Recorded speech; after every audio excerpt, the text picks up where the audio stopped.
6 versículos en Génesis que han inquietado a lectores y predicadores durante siglos. Los hijos de Dios vieron que las hijas de los hombres eran hermosas y tomaron para sí mujeres las que prefirieron. Génesis 6:2. Esa imagen corta y desconcertante abre una ventana a un mundo antediluviano donde algo rompió fronteras entre cielo y tierra. La pregunta del título debe enfrentarse con honestidad. ¿Quiénes fueron las mujeres que se unieron a los ángeles antes del diluvio? Antes de responder, situémonos en el escenario. El texto de Génesis 6:1-4 aparece en medio de genealogías largas, de vidas que se cuentan en centenas de años, y de una humanidad dividida por linajes y destinos. La narración hebrea usa términos que nos exigen precisión. Bene Elohim, hijos de Dios, o hijos del Todopoderoso. Benot Adam, hijas de los hombres, o hijas de Adán. Nefilim, traducido a menudo como gigantes o caídos. Y Giborim, hombres poderosos o hombres de renombre. El pasaje inmediato habla de belleza. El texto dice que las mujeres eran tobot, hermosas, y de un cruce prohibido, cuyos frutos son seres extraordinarios y una corrupción generalizada que culmina en la decisión divina de juzgar con el diluvio. Véase también Génesis 6:5-11.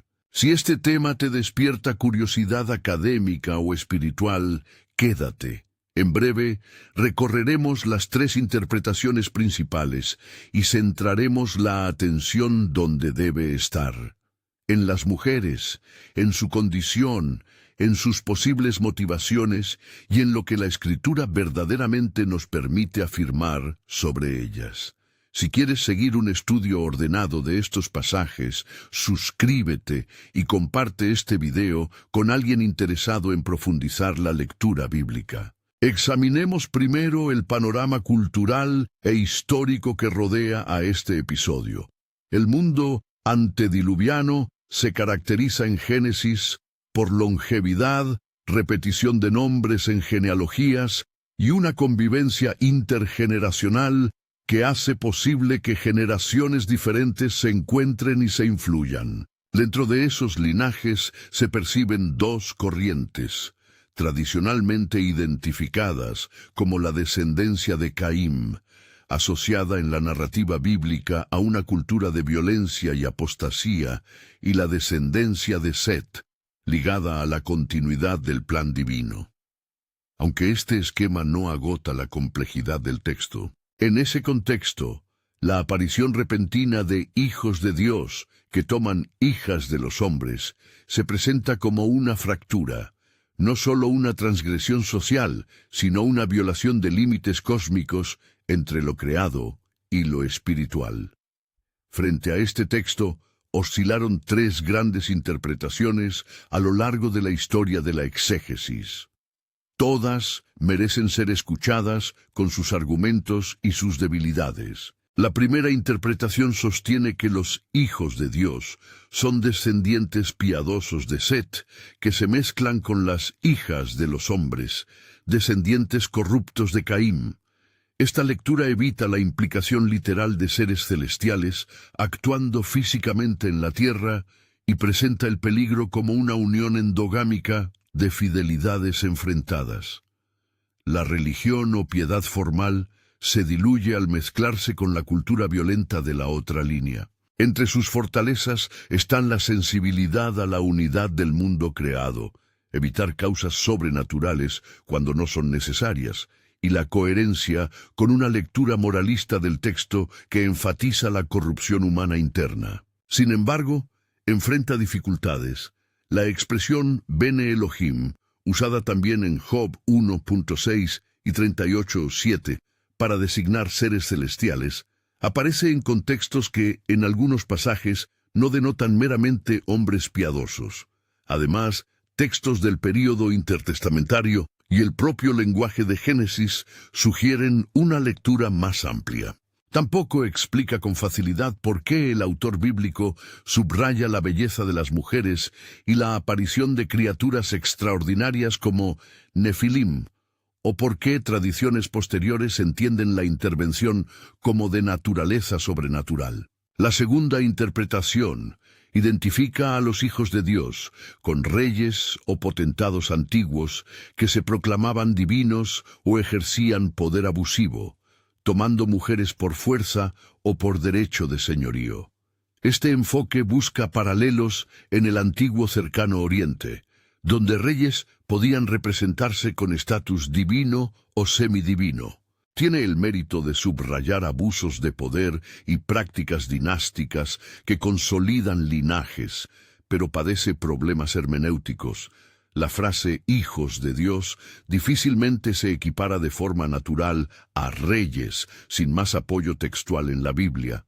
El término bene se usa con frecuencia para referirse a seres celestiales, y los nefilim, como hombres de renombre o gigantes, quedan sin explicación satisfactoria si todo es meramente humano. La tercera interpretación, histórica en muchas lecturas judías intertestamentarias y adoptada por varios escritores cristianos antiguos, identifica a los Bene Elohim con ángeles caídos, los vigilantes, que descienden, hacen pacto, toman apariencia y eligen esposas humanas. Esta tradición es la que se desarrolla con mayor detalle en el libro de Pin Enoch, Enoque, una obra intertestamentaria que no forma parte del canon hebreo ni de la mayoría de los cánones cristianos, pero que ejerció influencia en imaginarios religiosos antiguos y que incluso es referenciada indirectamente en el Nuevo Testamento. Véase Judas 1:14-15, que cita a Enoc. Además, en el Nuevo Testamento aparecen textos que hablan de ángeles encarcelados y juzgados. Segundo es Pedro 2:4, Judas 1:6. Y la palabra usada allí en una de las tradiciones cristianas para encerrar remite a ideas semejantes a la caída y al castigo angélico. En algunos manuscritos del Mar Muerto y en las obras de Flavio Josefo aparecen ecos de estas narrativas. La lectura de ángeles que toman mujeres ofrece un marco coherente para entender la aparición de Nefilim, combinaciones de lo celestial con lo humano que producen seres fuera de lo normal. ¿Y por qué la narrativa destaca tanto la transgresión de límites cósmicos? Pero esta interpretación no está exenta de problemas. La Biblia canónica no desarrolla el episodio con detalles extensos sobre cómo ocurrió físicamente la unión, y el propio Enoc es literatura extrabíblica, por lo que debe tratarse con cautela. Tampoco es sencillo conciliar la idea de ángeles que se encarnan con otras enseñanzas bíblicas sobre la naturaleza de los ángeles y su incapacidad para engendrar descendencia humana en términos ordinarios. Con este panorama, regresemos a la pregunta central: ¿quiénes fueron exactamente esas mujeres? La respuesta que la Escritura nos da con más claridad es sencilla en su formulación, pero compleja en sus implicaciones. Eran Benot Adam, hijas de Adán, humanas. El texto insiste en su humanidad. Son hijas de los hombres, seres de la misma carne y sangre de la humanidad creada por Dios. Su anonimato, la falta de nombres o genealogías, es significativo. La narración no nos ofrece biografías ni motivaciones detalladas. En un relato que en muchos otros lugares se preocupa por identificar linajes, aquí guarda silencio sobre sus nombres. Ese silencio es iluminador. La atención del narrador no está en individualizarlas, sino en mostrar que una transgresión afectó al conjunto de la humanidad y que las fronteras establecidas por Dios fueron violadas. ¿Qué podemos, legítimamente, plantear sobre sus motivaciones sin exceder lo que el texto permite? Existen al menos 3 posibilidades interpretativas, todas presentadas como hipótesis más que como certezas indiscutibles. Primera posibilidad: víctimas de coacción. Si la lectura correcta es la de ángeles que ejercen un poder sobrehumano o la de señores poderosos que someten por la fuerza, muchas de esas mujeres podrían haber sido víctimas. En sociedades patriarcales, las mujeres con frecuencia carecían de mecanismos de protección, y en un mundo donde seres con apariencia o poder extraordinario aparecieran, el desequilibrio de fuerza haría plausible la coacción. Siempre que se hable de coacción, la respuesta pastoral debe ser de compasión y reconocimiento de la injusticia. La Biblia no presenta a esas mujeres como heroínas por su sumisión, ni las condena con facilidad. Su anonimato y el foco en la maldad general indican que la responsabilidad última recae en quienes transgredieron límites y en una humanidad colectiva que se alejó de su propósito. Segunda posibilidad: seducción y búsqueda de estatus. Otra hipótesis considera que algunas mujeres pudieron sentirse atraídas por la promesa de poder, belleza, prestigio o por la fascinación ante lo desconocido. Si los Nefilim y los Giborim fueron presentados como hombres de renombre, la atracción por un linaje extraordinario o por conocimiento prohibido, artes, oficios, magia, que según la tradición de Enoc habrían sido enseñados por los vigilantes, pudo jugar un papel. En culturas donde el acceso a tecnología, cosmética, metalurgia o saberes raros confiere ventaja social, la posibilidad de ascenso social o de descendencia notable no sería despreciable para alguien que vive inmerso en estructuras de supervivencia y prestigio. Tercera posibilidad: complicidad sofisticada o ignorancia espiritual. Algunas mujeres pueden haber compartido conscientemente proyectos que les prometían seguridad o sentido, sin advertir la naturaleza última de sus aliados. Otras pueden haber actuado sin plena conciencia del trasfondo espiritual de la transgresión. La narrativa no nos dice si sabían que sus parejas eran ángeles vigilantes o simples hombres poderosos que se autoproclamaban divinos. La vulnerabilidad social, la carencia de protección y la presión cultural forman el contexto en el que se tomaron estas decisiones. Es crucial subrayar que la Escritura no da suficientes detalles para asignar a cada mujer una de estas etiquetas. Cualquier reconstrucción que pretenda nombres, motivos precisos o porcentajes de participación cruzaría la línea hacia la especulación.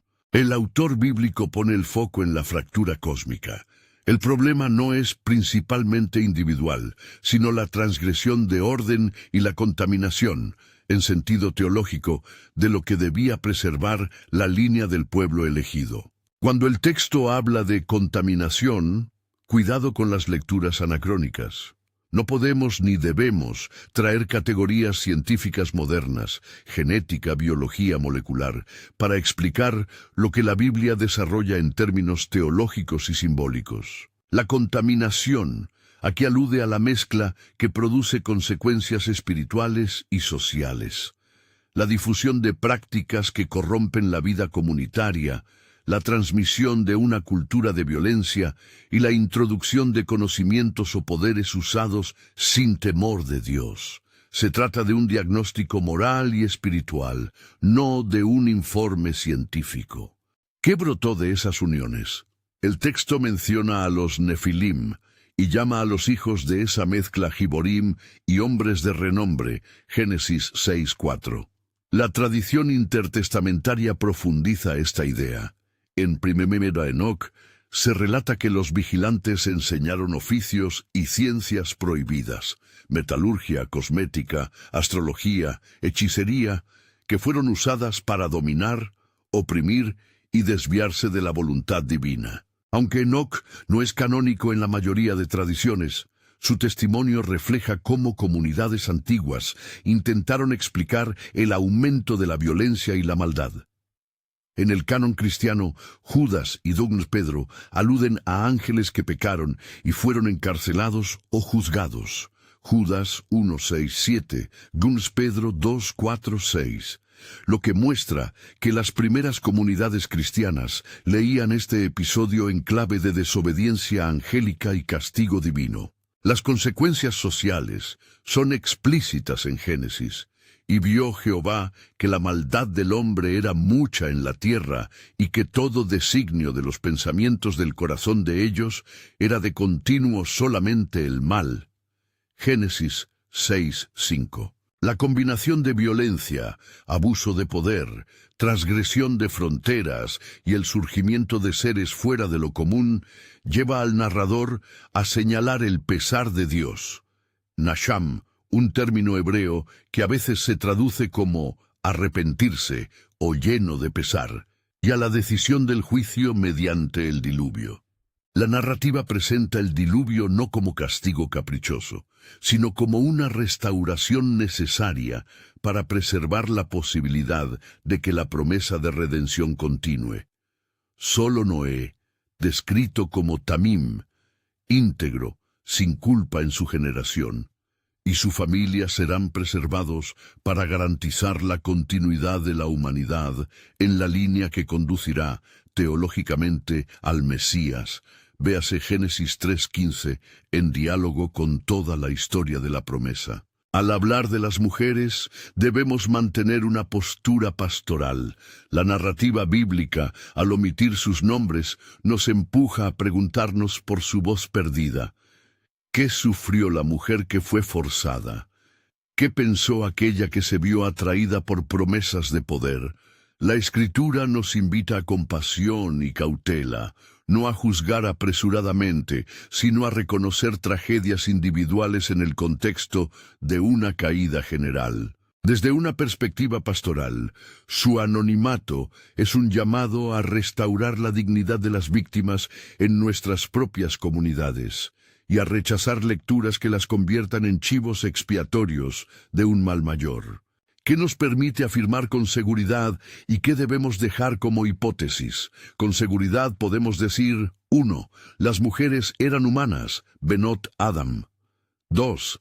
El pasaje subraya su belleza, Tobot, y el hecho de que su unión con los Bene Elohim produjo una descendencia extraordinaria.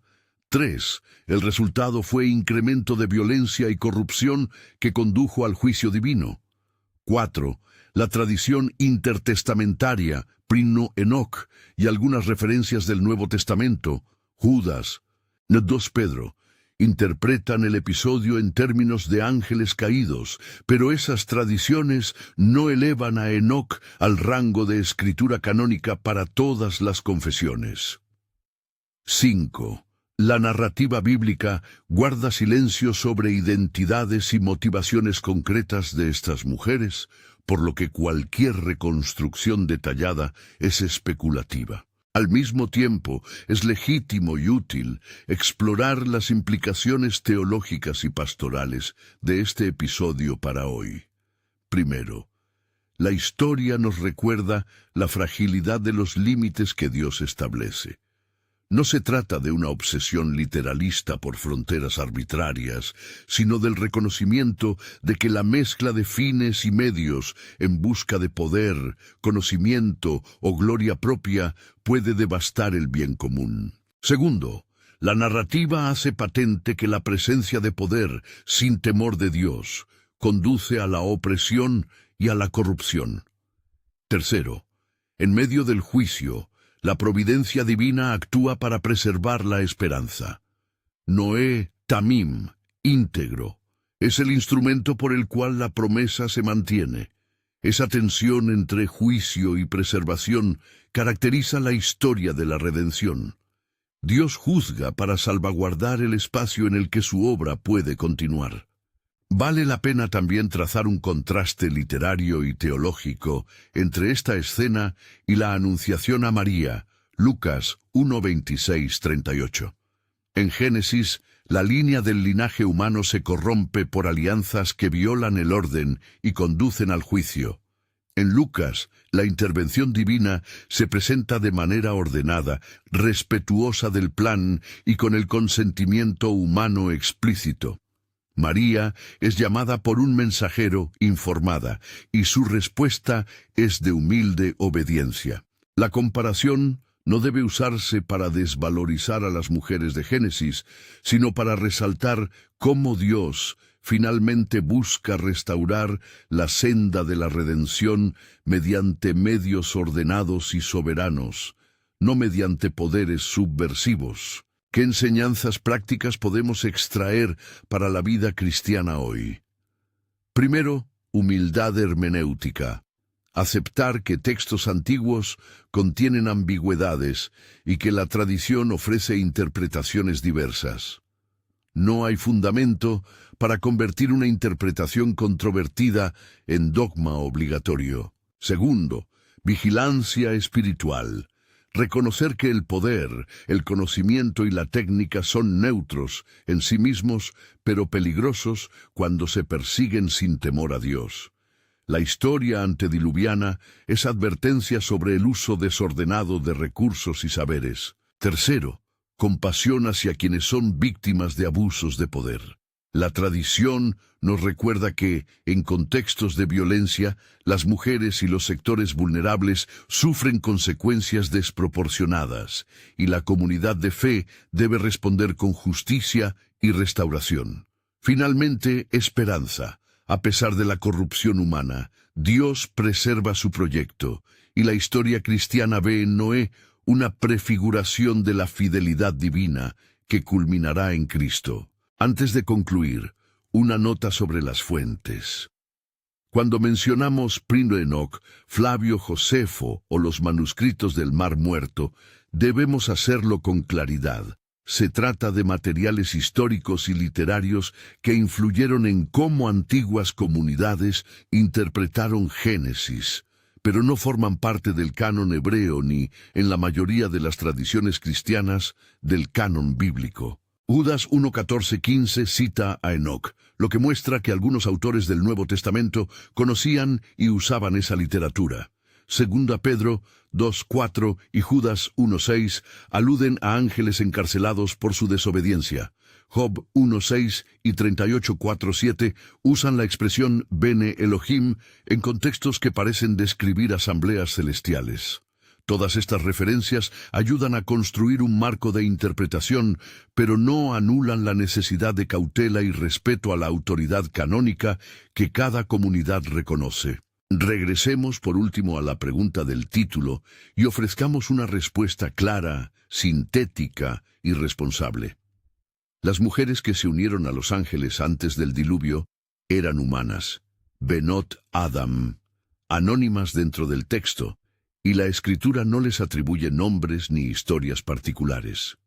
Las hipótesis sobre sus motivaciones incluyen coacción, seducción por poder o estatus, y complicidad en proyectos que prometían ventajas sociales.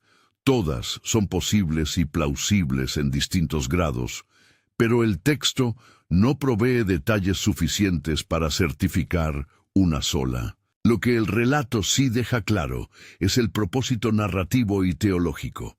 Mostrar una violación de fronteras y orden divino que produjo consecuencias devastadoras y que precipitó el juicio del diluvio. Y mostrar, al mismo tiempo, que Dios preserva una línea pura, representada por Noé, Tamim, para mantener su promesa redentora. Si este análisis te ha interesado, te invito a descargar en la descripción una lista de los pasajes citados para que los leas en tu propia Biblia. Génesis 6:1-4, Génesis 6:5-11, Job 1:6, Job 38:4-7, Judas 1:6-7, 14-15, Pedro 2:4-6, Números y Deuteronomio para contextos legislativos, Génesis 5 para contexto genealógico, Lucas 1:26-38 para el contraste teológico.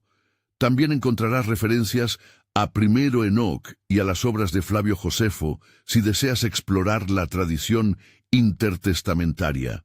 Concluyo con una advertencia amable. Temas como este despiertan fascinación y a veces deseo de sensacionalismo. Mantengamos la seriedad del estudio bíblico, la compasión por las personas cuya voz no llega a nosotros en los textos, y la humildad de quien reconoce límites interpretativos. El episodio antediluviano nos recuerda dos realidades: que el mal tiene consecuencias reales y dolorosas, y que, a pesar de esto, Dios es fiel y preserva su propósito. Que esa fidelidad nos impulse a cuidar la semilla espiritual que se nos ha confiado y a vivir con temor reverente, justicia y compasión en nuestras comunidades. Si te interesa continuar este camino de estudio, suscríbete y consulta la guía de pasajes en la descripción. Allí encontrarás también sugerencias bibliográficas para profundizar en la tradición de los vigilantes y en comentarios exegéticos serios. Gracias por acompañar esta reflexión. Que la lectura atenta de la Escritura y la oración nos guíen siempre hacia la verdad y la misericordia.